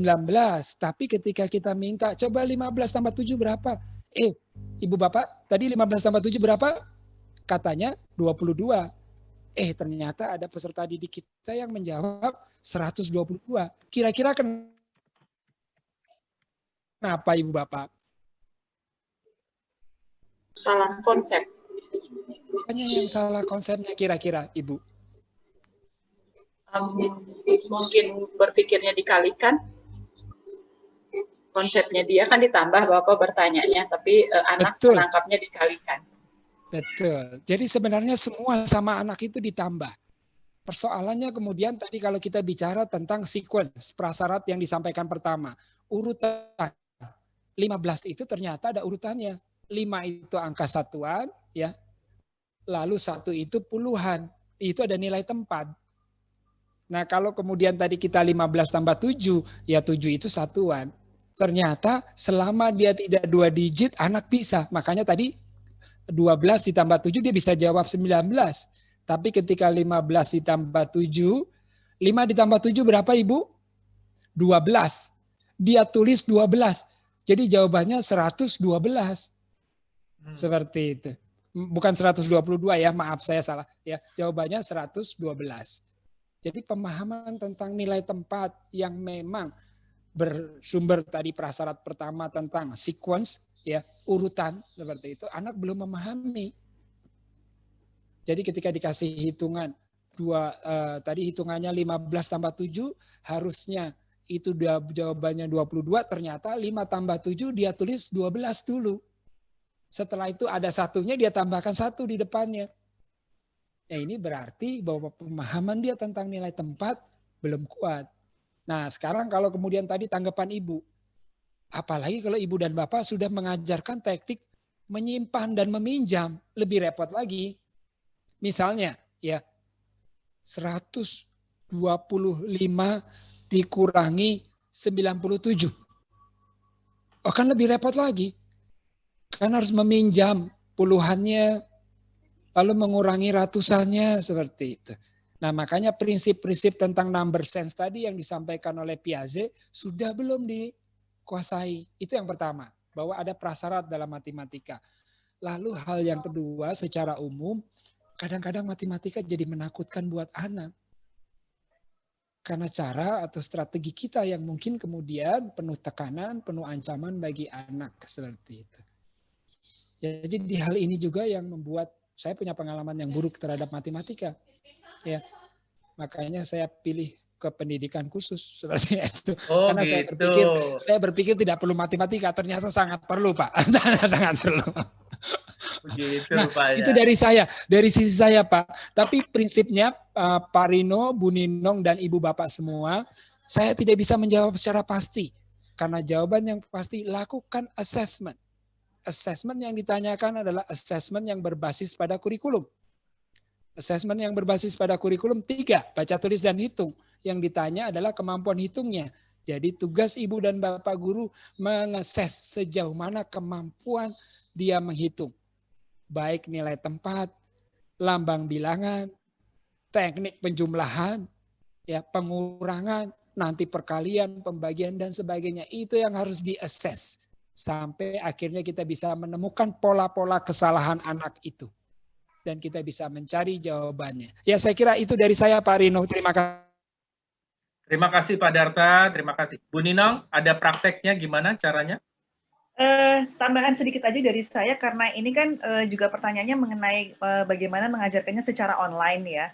Yang jelas Ibu, karena yang bersama si anak adalah orang tua atau orang dewasa di rumah, berarti memang kita perlu melibatkan orang tua atau orang dewasa di rumah tersebut untuk mendampingi anak ketika mengajarkan calistung tadi, gitu ya, mengajarkan matematika atau bahasa Indonesia gitu. Kemudian ini Bu Ninong, suaranya hilang, Bu Ninong. Ada sekarang suara saya Ada. bisa didengar? Ada. Di saya jelas sih, Pak. Oke, saran saya juga ini nggak tahu bisa dilakukan atau tidak. Ibu bisa membuat video mengajar Ibu. Oke, apa teknik misalnya mengajarkan bagaimana tambah-tambahan atau membaca gitu. Dan karena setahu saya ini kan tadi TK ya levelnya ya, berarti kan kalau TK masih membutuhkan benda konkret kan. Nah, karena kebutuhan benda konkret itu, kita kan nggak mungkin reach out ke anak, kita butuh si orang tua untuk mengajarkan juga, mendampingi, tapi ada misalnya video panduan atau tulisan panduan dari Ibu Sri Mulyani ya Bu ya, gitu. Itu saran dari saya Ibu. Oke Bu Ninong, kalau guru mengajar beberapa siswa, ini ada satu anak ABK tapi dengan kecerdasannya atau IQ-nya 70 gitu ya, seperti yang ditanyakan di chat. Ibu Ratih ya? Oleh ya, Bu Ratih itu gimana? Yang lainnya teman-temannya non-ABK, gimana baiknya? Saran saya, karena ini kan level IQ-nya lumayan jauh ya berarti ya dengan teman-temannya yang non-ABK. Sebaiknya yang IQ-nya antara 50 sampai 70 di pull out Bu, ditarik ke kelas kecil gitu misalnya, dan diberikan pembelajaran yang sesuai dengan kebutuhan atau kesulitan anak tersebut. Karena memang sulit sekali gitu kalau kita mengajarkan anak-anak yang non ABK, terus nanti yang ABK gimana? Dia nggak dapat apa-apa kan, nggak ngerti apa-apa gitu. Nah, kalau kita mengajarkan yang ABK, tekniknya beda, butuh pengulangan yang lebih, mungkin materinya juga disederhanakan. Nah, lalu gimana dengan teman-teman yang non ABK? Itu kan jomplang ya gitu. Jadi saran saya, kalaupun disatukan mesti pilih-pilih pelajarannya, misalnya olahraga atau seni kreatif, pelajaran yang seni gitu ya. Itu mungkin bisa digabungkan dengan pendampingan dari ibu atau orang tua. Tapi ketika untuk pelajaran yang membutuhkan pemikiran kognitif, logika berpikir, misalnya matematika, bahasa, saya sarankan sih ibu mengadakan di kelas kecil tersendiri buat murid-murid ibu. Itu saran dari saya, Pak. Karena memang lumayan ini karena tingkah lakunya umurnya 14 sampai 17, tapi tingkah lakunya antara 6 sampai 8 tahun. Jadi memang sulit untuk digabung di pelajaran yang membutuhkan analisa ya. Itu saran dari saya, Pak. Baik. Ada anak ABK nggak mau melihat ke arah kita, itu bagaimana, Bu? Kalau nggak fokus melihat ke arah kita, apakah ini pertanyaan Bu Wiwin ya? Oh ya betul. Waktu mengajar terbatas. Lagi-lagi kita membutuhkan kerjasama dari orang tua atau orang dewasa pendamping di rumah untuk mendampingi si Ananda gitu. Dan saya sangat menyarankan memang butuh waktu ekstra one-on-one gitu ya, hanya ibu, guru, dan si murid tersebut gitu. Misalnya kayak 15 menit, setengah jam, atau 45 menit untuk membahas apa yang tadi dia belum pahami. Atau paling nggak kalau dia belum bisa kontak mata secara online, berarti melakukan hal-hal yang menarik perhatian dia. Gitu. Jadi kita nggak ngomongin pelajaran dulu, tapi kita perlu melakukan hal-hal yang engaging dulu, bermakna dulu buat Anandanya. Begitu Bu Wiwin. Berarti terpisah ya Bu jamnya? Iya. Waktunya ya? Iya betul. Ya, itu yang membuat kesulitan untuk kita karena sekolah tidak boleh menolak anak berkebutuhan khusus kan ya. Jadinya kita, ya itu yang tadi Ibu bilang, kita mempunyai kesulitan anak yang tidak berkebutuhan bagaimana kalau kita mengurus ini, tapi anak ABK-nya bagaimana gitu. Jadi itu yang membuat kesulitan buat kita sebagai guru sih sebetulnya. Iya betul. Iya, terima kasih banyak. Berarti terpisah ya. Dan saya paham maksudnya sebagai guru kita jadi kayak merasa bersalah kan ya Bu ya, kalau ada anak didik kita yang aduh kok nggak dapat apa-apa tapi dia di kelas kita gitu. Betul. Nah itu juga kesulitan kita untuk menambahkan jam kerja untuk khusus untuk anak itu. Nah kan ini fokusnya kurang ya Bu ya. Jadi kasihan juga karena dia udah ikut kelas kan dari pagi sampai siang. Kemudian ada tambahan. Maksudnya karena kita untuk memberikan pembelajaran itu juga sih Bu salah satu kesulitan. Banyak ya kesulitannya. Kadang kita harus memilih Bu. Jadi saya dan tim saya bahkan mengambil jalur. Kalau memang pembelajaran ini belum bermakna buat Ananda kita yang ABK, dia tidak perlu ikut di kelas tersebut gitu. Tapi memang kita perlu mengadakan kelas khusus, waktu khusus buat dia mengajarkan hal yang memang nyambung ya dengan kebutuhannya. Begitu Ibu. Mungkin kalau seperti itu perlu dibicarakan dengan sekolah ya, karena mungkin menyangkut kehadiran, absensi jam sekolah. Baik, terima kasih. Terima kasih banyak. Terima kasih banyak Pak Rino. Terima kasih Ibu. Ya. Bu Ninong ini, Bu Nisa bertanya sebentar Bu, boleh? Iya Bu. Tadi menyambung tadi yang Ibu Wiwin sampaikan dan Bu Ninong menjawab, sebaiknya untuk anak ABK itu kan diberikan kelas khusus berarti ya? Iya. Nah, tapi kalau dia dikasih kelas khusus berarti interaksi dia dengan teman-temannya bagaimana? Karena kan dengan kondisi pandemi ini, kalau di kelas biasa, kalau yang pernah saya alami, kalau satu kelas ada anak yang normal dengan ada anak ABK begitu, kita sama-sama diajarin bareng-bareng, shadow teacher-nya bisa bantu untuk mengajarkan anak-anak yang berkebutuhan khusus ini, sedangkan yang lain bisa going on dengan guru yang lainnya. Tapi dengan online begini kan nggak bisa gitu, maka dia di take out keluar lalu kita mengajarkan individual. Lalu interaksi sosialnya bagaimana? Karena mengingat kalau untuk anak-anak autis yang mild, yang tidak terlalu parah, justru dia harus diterjunkan ke dunia yang bersosialisasi supaya tidak semakin autis begitu. Lalu bagaimana? Jadi memang perlu dipilihkan jam-jam atau sesi kapan di mana si yang ABK bisa bergabung dengan kelasnya, dengan teman-temannya, dan memang sengaja kita plan, kita rencanakan bahwa sesi tersebut adalah sesi bersosialisasi. Gitu. Jadi memang kita rancang gitu, kapan dia bergabung, kapan dia di pull out. Seperti itu. Oke, baik. Terima kasih. Ibu Bapak, ya, terima kasih Pak Rino.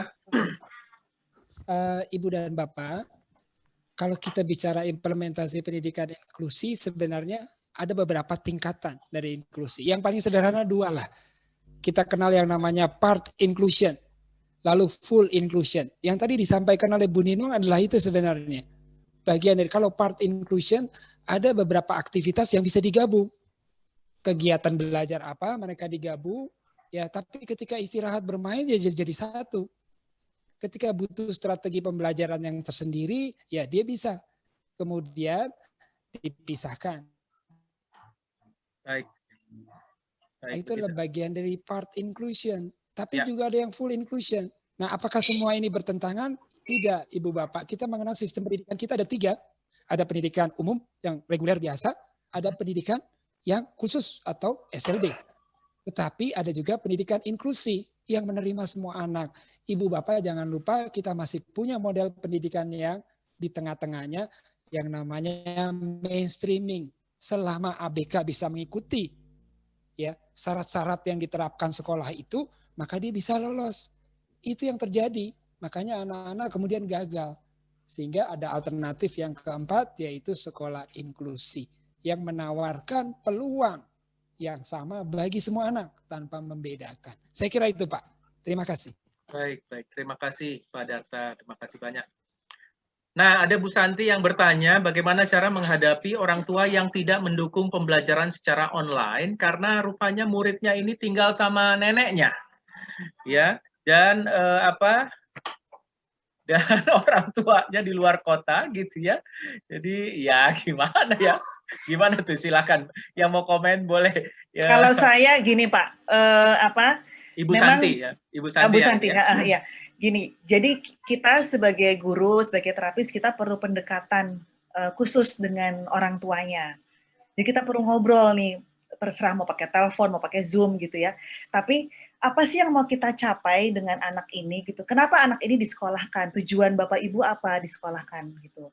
Nah, kalau tujuannya sudah sama-sama ketemu, sudah sama, terus apa nih langkahnya bagaimana? Sekarang situasinya adalah kita sedang online.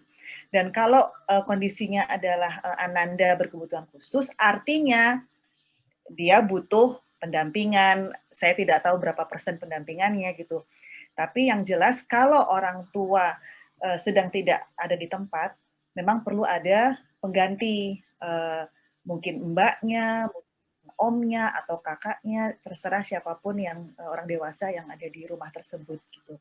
Tapi saya sarankan Bu Santi ngobrol dulu sama orang tuanya, gitu, untuk menyamakan persepsi. Karena kalau nggak bingung gitu, si guru kita sebagai guru mau ngerjain apa tapi nggak dapat dukungan, mungkin orang tua juga punya ekspektasi berbeda dan nggak ketemu. Itu ya. Sepertinya bagaimana orang tua melihat dan mendukung anaknya belajar itu berdampak pada kita para guru ya, kemudahan atau kesulitan ya dan lain sebagainya. Kalau orang tuanya tidak on board, tidak ikutan gitu ya, wah ini malah jadi tarik menarik gitu ya, bukan kita dorong ke arah yang sama, malah satu dorong ke depan, satu dorong ke belakang gitu ya. Kasihan anaknya nanti. Baik begitu. Pak Darta? Ya, dan sudah nggak zaman Bu Ninong dan Pak Rino serta Ibu Bapak Guru, sudah nggak zaman bagi kita sebagai guru atau pendidik marah-marah. ya. Apalagi kemudian ngancam-ngancam orang tua, makin jauh nanti relasinya kan seperti itu. Iya, iya. Itu aja kok yang saya mau ngomong. Baik, baik. Berarti kalau dari sisi Gawat, Pak. Kalau ngancem orang tua tuh gawat. gawat ya.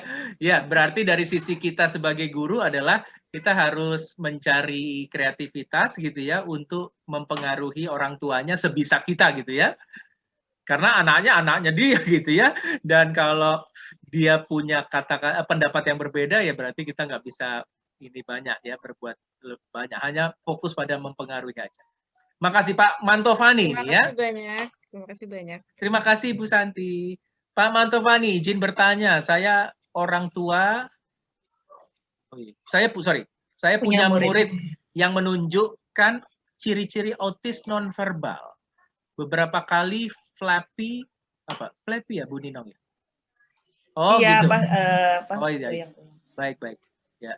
Ya itu dengan Pak Mantovani sudah langsung menggayakan dengan sangat fasih sekali.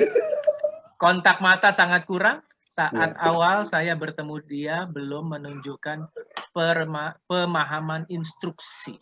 Oke, jadi saya sudah mengajar dia baru sekitar 1 bulan. Oh, 1 bulan ya. Yang saya lakukan adalah pendekatan dengan bernyanyi. Oke. Target awal saya mencoba mengembangkan kemampuan berbicara sekalipun agar dia bisa mengungkapkan setiap keinginannya sekaligus mampu memahami instruksi. Mungkin ada ide-ide atau cara-cara untuk dapat membantu. Dalam hal membantu mengembangkan kemampuan berbicaranya. Mungkin itu ya Pak? Jadi target saya kan jadi gini, memang selama ini masih tatap muka. Saya jadi datang ke tempatnya dia, saya tatap muka dengan protokol karena memang dan saya bertemu dia seminggu 2 kali. Jadi di awal mula kebetulan dia memang umurnya kira-kira sudah mau 5 tahun, tapi memang belum bisa bicara. Dan jadi ceritanya tuh maaf saya cuma sekilas aja ya, sepintas. Jadi dia menurut orang tuanya sudah pernah melakukan kayak macam terapi gitu, tapi belum ada hasilnya gitu. Karena memang waktu screening awal saya coba sama sekali belum menunjukkan. Jadi yang kayak instruksi belum, bahkan umur sekian dia masih pakai pampers gitu loh, masih pakai pampers. Jadi toilet training pun belum gitu loh.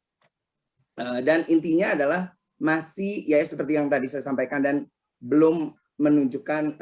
Jadi sedikit-sedikit saya coba masukkan kayak saya lewat bernyanyi, dia lumayan ada tertarik kalau saya lihat gitar, dia suka gitu. Saya bawa gitar dia suka, dan kadang-kadang dia suka mau buka. Oke, saya pakai kesempatan itu untuk misalnya kayak sekaligus motorik dia kan ada slatingnya tuh kalau mau buka tas gitar. Oke, you did it, you do it gitu. Jadi dia awal mulanya tuh dia cuma mau separuh, udah gitu dia mau kayak ditarik gitu, rek gitu. Tapi saya bilang no, kamu harus selesaikan sampai akhir. Jadi sampai udah berapa kali pertemuan akhirnya dia bisa lakukan itu, dan sekaligus saya ngajarin mereka soal konsep open and close. Saya bawa itu dalam bahasa Inggris karena kebetulan memang warga negara asing.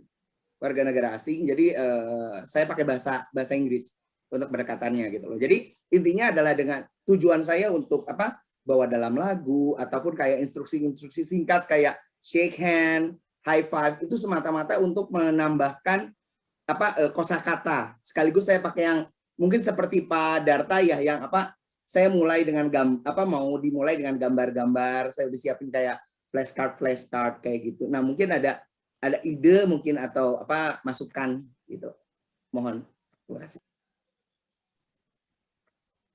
Monggo Pak Darta.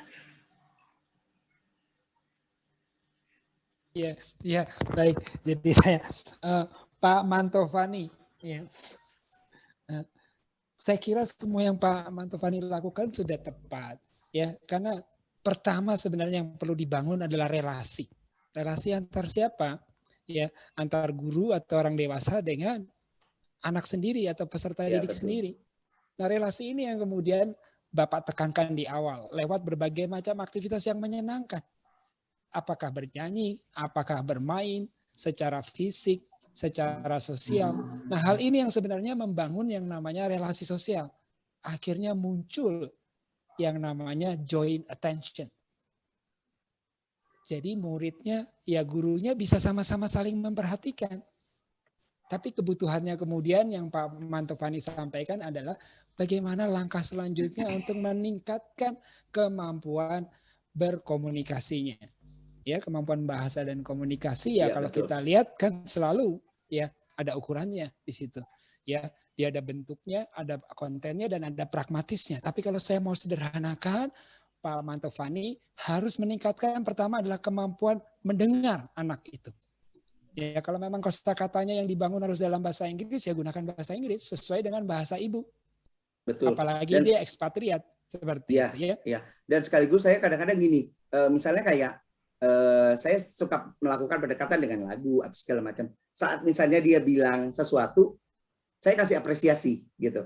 Jadi saat misalnya dia bilang, aku nyanyiin misalnya Dear Female, waktu dia bilang dia bisa ngikutin 3, good job gitu. Nah, jadi buat saya apresiasi karena betul apa maksudnya, saya juga setuju dengan apa saya menggarisbawahi bahwa yang saya penilaian proses itu ya. Jadi itu yang menurut saya itu yang saya ibaratnya saya terapkan gitu loh. Jadi betul. saya coba begitu. Jadi kemampuan mendengarnya yang pertama yang Pak Mantovani harus bangun, yang kedua peluang dia untuk bicara. Dia sudah tunjukkan tadi ekor katanya misalnya ya, twinkle twinkle little star, tiba-tiba di akhir di ekor katanya dia mengikuti star seperti itu ya. Di situ kemudian kemampuan bicaranya ya. Tapi tidak cukup kemampuan mendengar, bicara, ada juga kemampuan nanti membaca sesuai dengan usia perkembangannya. Lalu juga ada kemampuan menulis. Nah, itu adalah bagian dari yang namanya pengembangan bahasa dan komunikasi. Lakukan itu secara bertahap dengan berbagai macam tugas-tugas ya, analisis tugas yang sesuai dengan kebutuhan perkembangan saat ini, apalagi baru 5 tahun. Jadi tidak tepat juga anak 5 tahun sudah harus dipaksa menulis misalnya seperti itu. Ya, jadi menggunakan sight reading untuk kemudian bisa memahami huruf ya. Tadi komponennya 4 itu tadi. Kemampuan mendengarnya harus diperluas, kemampuan bicaranya harus didorong, lalu juga kemampuan untuk membacanya secara visual ya, sight reading perlu ditingkatkan sampai pada akhirnya ketika dia masuk ke primary school dia siap untuk membaca. Itu saya kira. Terima kasih Pak. Lanjutkan, usaha Bapak sudah tepat. Saya tergelitik sedikit Pak Mantovani tadi Bapak bilang masih pakai Pampers ya, usia 5 tahun. Iya. Oke ya. Jadi mungkin tambahan dari saya untuk keterampilan apa istilahnya, bina dirinya, independent living skill-nya itu perlu jadi perhatian juga. Nah, bagus Pak, Bapak sudah mendapatkan atensi dia. Nah, mengajarkan keterampilan bina diri itu bisa menjadi sarana untuk tadi itu mendengarkan instruksi, berbicara, atau mungkin nanti Bapak carikan lagu-lagu yang berhubungan dengan toilet training, dengan keseharian gitu. Mungkin di YouTube gitu ya Pak ya.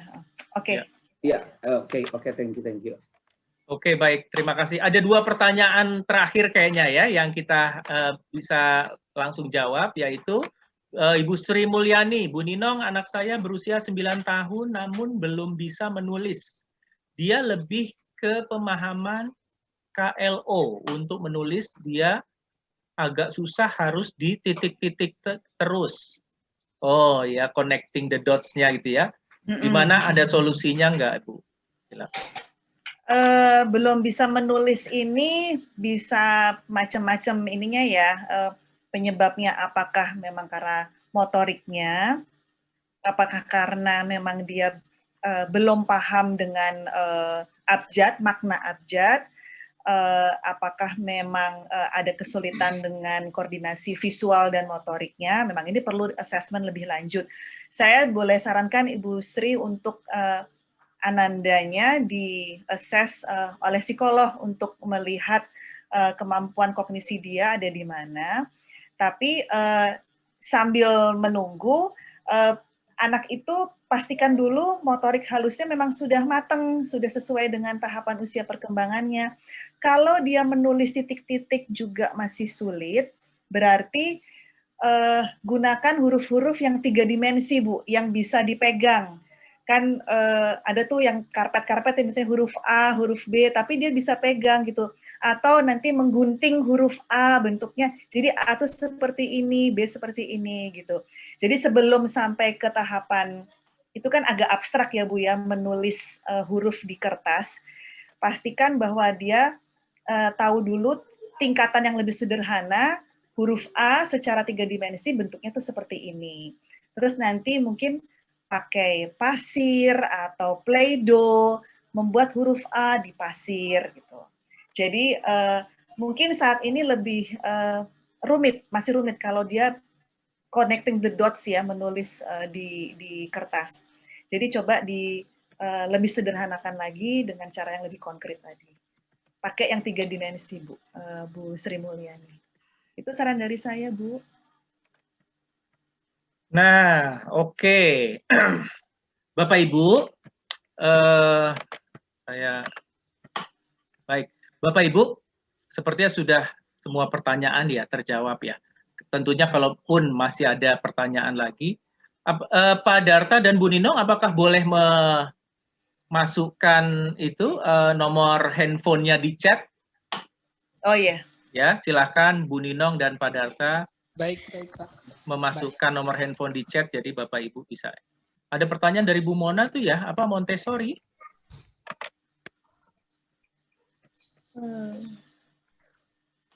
Mungkin seperti metode Montessori bisa dipakai. Oh iya, bisa. Oh iya. Bu Mona ya, bisa Bu. Karena Montessori kan memberikan ruang ke anak juga ya untuk memilih dan dia jadi merasa terlibat ya. Jadi pembelajaran yang dilakukan bermakna buat si anak. Oke. Jadi Ibu dan Bapak, Ibu Ninong dan Pak Darta sedang menuliskan nomor handphonenya, jadi silahkan disimpan kalaupun ada pertanyaan, monggo. Kalau mau diundang ke sekolah, ya silahkan japri saja gitu ya. Nah, bulan lalu kami mengadakan sesi webinar namanya Mengajar Seru dengan Gamification. Ya, ada rekamannya, nanti saya akan share di grup. Jadi Bapak Ibu bisa lihat bagaimana mencari ide-ide gitu ya untuk menemukan cara-cara yang lain. Termasuk juga menggunakan website-website permainan di internet gitu ya. Nah, sepertinya ini akhir dari sesi kita dan terima kasih banyak untuk 81 orang yang masih bertahan sampai siang ini. Saya akan beri kesempatan kepada Ibu Ninong kemudian Pak Darta untuk closing statement. Apa pesan dari webinar kita ini kepada orang tua dan kepada Ibu dan Bapak Guru? Silakan, Ibu Ninong dulu. Oke, selama masa pandemi ini, sebelum kita khawatir dengan pencapaian target akademis, kita fokuskan dulu membangun koneksi dari hati ke hati dengan ananda kita, dengan murid, dengan anak kandung kita. Itu sih pesan dari saya ya, eratkan hubungan, bangun koneksi dengan ananda. Terima kasih Pak Rino. Baik, silakan Pak Darta. Baik, terima kasih. Ibu dan Bapak, ABK itu sangat rentan dengan perubahan. Dan pandemi ini kan membuka ya kerentanan itu semakin lebar. Ya. Lalu tuntutannya kemudian adalah kemampuan Ibu dan Bapak untuk mengidentifikasi kebutuhan perkembangan dan belajar yang khusus tadi. Ya. Lalu peran sekolah sebenarnya khususnya guru adalah membangun itu dalam yang namanya rencana pembelajaran individual. Atau malah kemudian kita sebut sebagai AIP, kan begitu ya, ada PPI-nya, program pembelajaran individual. Ya, namun PPI di masa pandemi ini juga akan berubah. Berubah dalam arti apa? Ibu, Bapak, guru di sekolah akan memerlukan informasi dan data dari orang tua untuk menjalankan program pembelajaran yang individual, sehingga kolaborasi antara ibu dan bapak sebagai orang tua maupun sebagai guru sangat penting. Jadi jangan saling menyalahkan, tapi saling menguatkan, saling bekerja sama, dan cari-cari sumber yang bisa digunakan untuk mendukung pembelajaran anak-anak kita. Terima kasih, Pak. Baik, Ibu Ninong, Pak Darta, ini ada pertanyaan nyelip nih dan kayaknya urgent sekali dari Bu Nur Hayati Sihite ini ya. Bagaimana cara mengatasi anak autis umur 11 tahun tidak bisa bicara dan sering memukul dirinya sendiri? Monggo, singkat saja. Anak kalau dia memukul dirinya sendiri itu adalah ekspresi dia sedang unhappy, marah, frustasi. Jadi perlu dicari tahu pemicunya apa. Dan kalau dia sudah sampai di tahap memukul, berarti itu sudah puncak. Perlu dikenali apa pemicunya, apa gejalanya. Kalau bisa, jangan sampai ke tahap memukuli dirinya. Tapi kalau sudah terlanjur dia di tahap tersebut karena kita nggak lihat gitu ya gejalanya, pastikan bahwa dia tangannya kita pegang atau tangannya kita gandeng, kemudian kita tanya gitu, Kak lagi marah ya Kak gitu, terus dipok-pok ininya bahunya, tenangkan, diusap bahunya, diusap kepalanya gitu, kalau perlu peluk anaknya supaya dia tenang dan kasih dia minum air putih atau sesuatu yang dia suka gitu, karena jangan sampai dia terus-terusan nyakiti, itu bahaya kan ya. Itu saran dari saya. Baik, terima kasih. Pak Darta, apakah ada yang mau ditambahkan? Baik, ya. Segala sesuatunya memang berawal dari assessment seperti yang tadi disampaikan Bu Ninong, tapi saran yang kemudian praktis adalah coba kita refleksikan juga, ya, khususnya bagi keluarga atau malah kemudian guru, ya, bagaimana sebenarnya waktu-waktu luang itu digunakan oleh anak. Kalau memang minim sekali aktivitas-aktivitas yang bermanfaat, ya, akan ada peluang di mana mereka cenderung untuk menarik perhatian secara cepat, ya, dengan lingkungannya menggunakan cara yang dia tahu. Apalagi 11 tahun, dan ini kasusnya juga menurut saya ini level autismnya juga menurut saya ya kita bisa anggap ini level yang satu dalam arti yang memang tidak mengembangkan kemampuannya secara verbal. Jadi bangun aktivitas-aktivitas yang fungsional sesuai dengan usia perkembangannya atau kebiasaan bekerjanya, sibukkan dia dengan berbagai rutinitas yang bisa dilakukan di rumah, misalnya berkebun, misalnya membersihkan rumah, misalnya menata tempat tidur, pokoknya sibukkan dia. Dan yang terakhir, jangan lupa selalu berikan pujian sebelum anak meminta. Jadi perhatian itu harus kita berikan dulu, karena dia sudah begitu. Jangan sampai dia mencari perhatian. Kalau dia mencari perhatian lebih dulu, dia akan pukul. Jadi jangan lupa untuk membangun self-esteem pada anak. Saya kira itu Pak. Terima kasih. Baik, terima kasih Bapak Ibu. Terima kasih Bu Ninong, terima kasih Pak Darta, terima kasih Ibu dan Bapak, baik orang tua maupun para guru. Salut sekali saya dengan semangatnya dan usahanya untuk benar-benar memberikan hal yang lebih baik kepada anak-anak berkebutuhan khusus ini. Kelihatannya memang emosi kita dulu yang perlu dikelola agar kita mampu menularkan emosi positif kita itu kepada anak, dan butuh kreativitas ya untuk bisa mempengaruhi orang tuanya kalau kita guru gitu ya, dan juga tentunya mempengaruhi anak tersebut gitu ya. Nah, mungkin ada 2 rekaman video webinar kami yang berhubungan dengan sesi kita yang bisa jadi bahan tontonan gitu ya, yaitu Ibu Ninong waktu itu malam ya, Jumat malam menghadapi anak rewel ya, siswa rewel usia TK dan SD gitu ya. Mungkin walaupun ini untuk non ABK, tapi saya yakin ada beberapa tips yang bisa relevan juga buat yang ABK, termasuk temperatur emosi. Jadi ada tabelnya. Silahkan nanti disimak, dan juga bagaimana mencari ide gamification menggunakan peralatan-peralatan yang ada di rumah siswa, atau apalagi kalau kita orang tua gitu ya, untuk membantu mereka bisa belajar lebih maksimal. Sepertinya ini adalah akhir dari sesi kita. Terima kasih banyak atas kehadirannya buat Ibu dan Bapak yang jauh dari Jakarta nih ya. Dan termasuk juga teman-teman yang hadir di Jakarta, di Depok, Jawa Barat ya, Banten dan lain sebagainya. Saya yakin adaptasi yang perlu kita ajarkan kepada anak-anak ini bisa kita ajarkan lebih baik selama kita juga bisa beradaptasi sebagai gurunya. Dan salah satu caranya adalah dengan bersama-sama. Ya, bersama-sama untuk beradaptasi dengan membangun networking. Itu aja dari kami, komunitas guruku. Saya mewakili Ibu Ninong dan Pak Darta mengucapkan terima kasih. Selamat berhari Minggu, gitu ya. Selamat istirahat. Selalu optimis karena pasti akan ada cara ketika kita mencari jalan keluarnya. Terima kasih banyak. Selamat siang. Wassalamualaikum warahmatullahi wabarakatuh. Terima kasih. Waalaikumsalam warahmatullahi wabarakatuh. Terima kasih Pak Darta, Pak Tino, Bu Ninong, saya Bu Mona. Terima kasih Bu Mona. Terima kasih. Salam buat anandanya. Terima kasih. Semangat ya. Bapak Ibu Guru. Semangat Bapak Ibu Guru.